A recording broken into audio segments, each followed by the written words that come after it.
colleague Sonia, and we're going to be talking today about anxiety and work-life balance. Now, Sonia, you're probably the best one to introduce you. 15, 20 seconds. What do you do? Who do you help? What do you help them achieve? I support overwhelmed, like high achieving female entrepreneurs, really who are struggling with trying to have it all because we can't have it all. So, getting that stress, the anxiety, the overwhelm, getting all that clutter taken care of. And so you can thrive at work, make all the money, and still love your home life. I love that. I love that. Very cool. Very cool.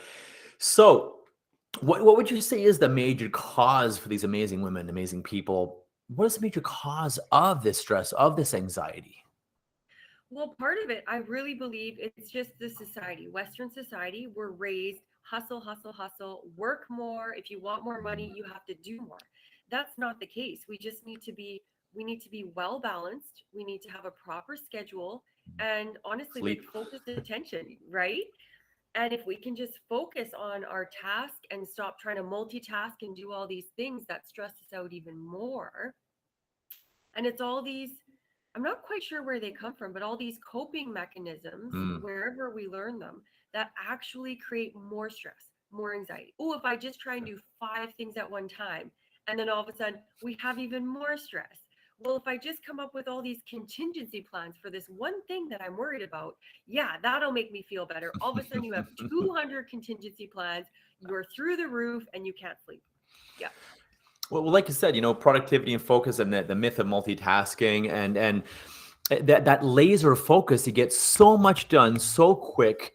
It's like a laser cutting through metal versus you shine a light bulb at metal, and it's going to take, well, forever to cut through.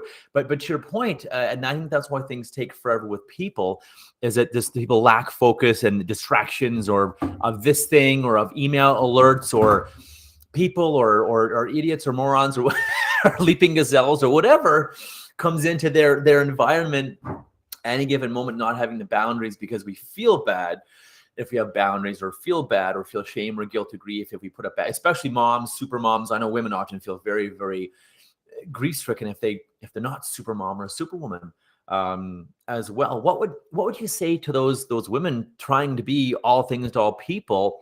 What would you say to them? What suggestions, advice do you have for them, Sonia? Well, I think a big thing to recognize, if anyone knows a stay at home mom, that is a full time job. Like those women alone are very stressed out. Kids are not easy. Anyone that says so is lying. And so, what we do as these high achieving women is now we try and be kind of the man and go to work 9 to 5, have the careers, which is fine. I think that's amazing. Mhm. But then you come home and you try and you cook, you clean, you try and take care of all the kids and still True. have a second full time job. And it's about acknowledging that we're not Wonder Woman. We wish we could be, and just Exactly, wishful thinking. Yeah, yeah. yeah, exactly. And then just coming up with those solutions of, maybe you need to get a cleaner for your house. What does your husband do? Where can Hmm. he help out more? Yeah, And correct. stop trying to thinking that, well, I'm the mom, I have to. There's no rules. We create these rules, societal rules, whatever it is. There's no have to. I know stay-at-home dads that are amazing. The kids are Hmm. amazing and they fill that role beautifully. Yeah, So yeah. if we can just step outside these preordained boxes and just decide what's best for my life, what's going to work for me and my family. That's And true. really, yeah. I love that. And like the societal pressure and the hustle culture and the work, work, work, work. No wonder Europeans think we're nuts. No wonder South Americans think we're nuts. It's true. It's true. They work to live. Often in North America, we live to work. We don't think so, or no one would admit that openly, or no one say, "Oh yeah, I live to work." But that's what we're doing. Unfortunately, again, it's the programming, it's the culture, and I throw rocks at that kind of culture myself as well, which is why we resonate so well with each other. It's that you should or shouldn't or have to, and just because some other woman or man or person is doing that or not doing that, that makes me feel bad because of whatever. Oh my God. What do you want? What's authentic to you is what I say. What do you want? Who do you want to be? Do you want to be this person that's frazzled and all over the place, and you can't really be there for anyone, including yourself? Or do you want to have some boundaries? Okay, this is what I do, and this is what I'm not willing to do. And to your point, asking the kids for help, asking the parents, asking maybe your parents for help, asking your husband for help as well, and How often do you hear, because I hear some of this bullshit, I'll call it out, this bullshit response, oh, I can't, or I would be a bad mom, or that would mean XYZ about me, or no, the kids can't do it because, or my husband can't do it because. I'm like, stop, please. My ears are starting to bleed. Yeah. What do you often tell? Because it's our own, and there's no judgment here. I say it without judgment. I love people and want them to succeed like you. What do you say to people like that when they're just, they're full of reasons why they can't, or why the other people can't help, or why it won't work, or whatever. I mean, the kids, I've friends, their kids, well, one sibling's kids pick up they're very good at picking all their toys up when they're done playing. They know it's like magic. They clean up after themselves like magic. But what would you say to people that say, oh, I can't because that's, or my husband can't because of that, or my kids can't because whatever? What advice do you have for them, Sonia? I think it's all about perspective, like how we're choosing, because we tend to trick ourselves a lot. We choose the perspective that allows us to stay in that overwhelm because it becomes our comfort zone. That's how we learn to survive. We have all these horrible coping skills that we use. That's true. And, That's true. right. So it's about changing that perspective. Like my one client, I asked her, she has a 16-year-old and a 9-year-old. And I said, okay, what do? She says, well, what do you mean? And, oh, I can't make them have chores. That's Oh, dear mean. Lord. Right. And so I said, okay, well, Wow, that's a limiting belief if I've ever heard one. Right, literally. So I said, okay, well, your 16-year-old, hopefully in the next X number of years, is going to leave the house, and hopefully. And how are they going to know how to cook and clean? How are they going to know how to take care of themselves? Pardon me. If you haven't taught them. And pardon me. And the best way to That's learn, mean. right? And the best way to learn is by doing. That's how we all learn best. We hear the mistakes, but when we make the mistakes, that's when it sinks in. So if you get your kid to learn how to cook, learn how to clean, you're literally providing them with the life skills they need as adults. So, Correct. I mean, again, no shame, no judgment, but it's Nope. that changing the perspective of, don't you think you're kind of a worse mom if you don't teach your kid how to survive? Correct. It's true. You're literally robbing them of that experience to learn how to cook or clean or fix something or maintain a home or cut the grass or whatever, whether the male or female, whatever. You're right. You're robbing that experience to do that, and that autonomy.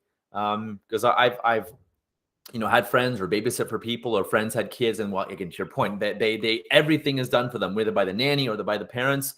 And they get out into the real world and they can't even boil water. They're at university. They have no idea how to cook, or they move into a home with someone, no idea how to cook or clean or whatever, jump up and down, whatever the skills are, cut the grass, take out the garbage, you name it, because it's always done. And doesn't exactly create, autonomous beings, obviously, in the world. That's for sure. Yeah, absolutely. And then, I mean, think of how proud you are as a parent when that child goes out and just starts rocking life and nailing it. And I got this, mom. I'm paying my bills. I got a job. My house is clean. You're like, that's my child. I did that. I made that. Like, that's way better than, mom, I burnt my egg. I don't know how to make toast. Like, I think it also gives kids a sense of achievement and accomplishment, as absolutely. well. A sense of, like, dare I say, worth and value, because there's things they can do. They're talented. They can do things, and it of course perpetuates that growth versus a kid that's always taken care of. Now, I know we're kind of getting a little off topic, but a kid that's always taken care of, and can't do anything, it perpetuates their continued growth. Well, I can do this. I can do that. Well, I can cut the grass, so I can probably do this or start a business or whatever. But going back to your point about, yes, kids are resilient. Kids are smart. Some are lazy, but I think we need just those boundaries. And hey, you're 16. If you want to drive the car, well, guess what? You're helping around the house or whatever. Well, literally, right? That's it. If you can drive it, you can wash it. Same. If you can drive it, you can fill the tank. Like, getting them to just do these basic things, you're going to have to anyway. But yeah, we did get a bit off topic there, but it's kind of a good point of just really reframing the way you're looking at things of, like, I have to, like, says who and why. That's the biggest thing I always say. Ask yourself why, and really dig deep. Don't just be like, oh, well, because. No. Don't cheat yourself. Like, dig deep. Why? Because so-and-so said that. Well, why? Who told them? Well, why? Get like Why? 5 whys deep and see what comes up. Exactly. Why? Why is it bad? Who says it's bad to not, do everything for your kids? Who are these people? Why did they say it? What are they basing it on? Why is it bad, or why is it mean? Exactly. I love that the 5 whys. Oh my goodness. I love it. Love it. Love it. Yeah. Very cool.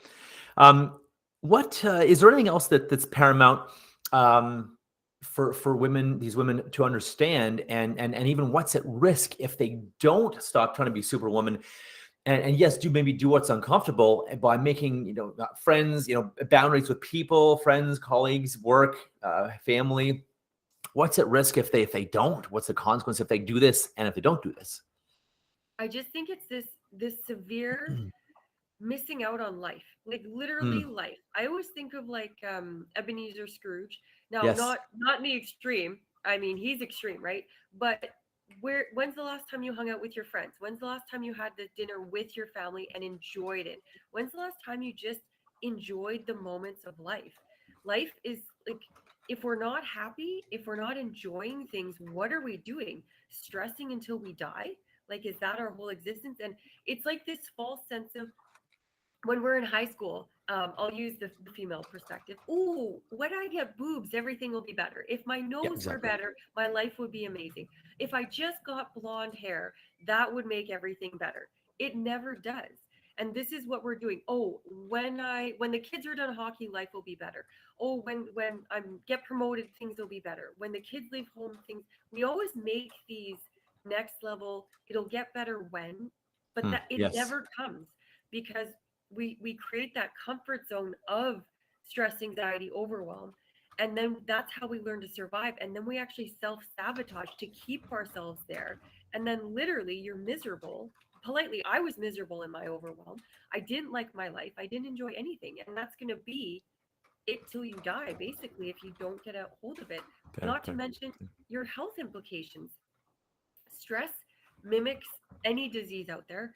It can, we've all heard it can cause the tumors. It mimics, like, it causes IBS. I'm sure we've all heard the stress induced IBS, colitis. Someone with talking to someone with digestive issues for years because of the stress, Very the anxiety. Yeah, yeah, literally, absolutely. ulcers caused by stress. And the biggest thing, where does our immune system come from? Hmm. Our digestion. I Now we got. have the stress attacking it. Now we have no immune system. So we're talking about not even just getting like colds and flus. We're talking about actual serious illnesses. Or I'm sure people have, seen the rise of autoimmune diseases. Well, our immune systems are under attack by ourselves all day long. So it's like, how many diseases, how many things, like our literal health, our mental health, our physical health, everything, emotional health. This is what we sacrifice to try, oh, it's okay. Next year will be better. Exactly. Or when I that exactly, or I'll do it then. It'll happen then, or this will be then. Yeah, I agree. I agree with you. What This has been amazing. How can people reach you? How can people reach you to help with getting better digestive, less stress, less anxiety, more, like I said, they're literally missing out on life. And I've coached a number of moms who are then now empty nesters, and they're like, James, my kids have moved out. My husband's kind of fairly autonomous. I feel like I've just been living for my family, and I have no purpose now. It's almost like a midlife crisis. How can these amazing women reach you for help with this, just for support? Yeah, so I am on Facebook, Sonia LD. You will see my lovely face, business page and profile. I am also on LinkedIn. I do have a YouTube, Sonia LD Coaching, if anyone wants to check out my videos for free Nice. help. I think I lay it all out there. Um, and then I do have, yeah, I'd say Facebook is the best right now. Cool. And then I Sonia LD. do have a landing page website, Cool. attached with my coaching app, that people can kind of check out some of my stuff there. Perfect. Perfect. Perfect. Amazing. Amazing. Well, thank you very much for being here, helping to give value. And I hope this was helpful for everyone. And Thanks just for one being more here. thing, if Go people ahead. want to download my free Overcoming the Chaos daily work-life balance checklist, and just kind of, the more you can check off, the more balanced you'll slowly be inching towards that. So, and it's free. So Beautiful. Beautiful. Comment the word balance if you want, and she'll even send it to you in the DMs as well. Thank you, Sonia. you're welcome. Cheers.